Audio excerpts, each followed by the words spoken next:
2 javë pas bllokimit nga policia bashkiake dhe ajo e rendit të futjes së mallit në ambientet e tregut në ish uzinën Dinamo, tregtarët i drejtohen gjykatës duke kërkuar të drejtën e tyre. Një përfaqësi e tregtarëve të Dinamos kërkuan sot nga institucionet shtetërore të ndërhyjnë, pasi largimi i tyre dhe pengimi nga policia është i padrejtë.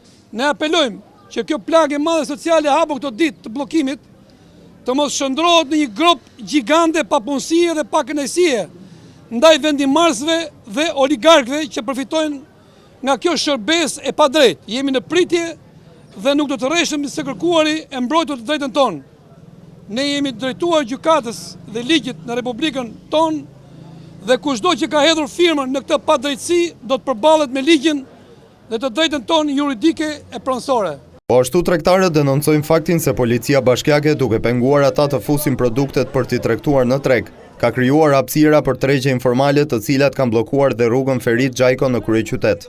Një pjesë e tregtarëve të cilët më parë kanë shitur produktet ushqimore dhe fruta perimet në ambientet e Dinamos, janë zhvendosur në Kashar, teksa shqetësimi i tyre mbetet qiraja e lartë e ambienteve dhe mungesa e kushteve.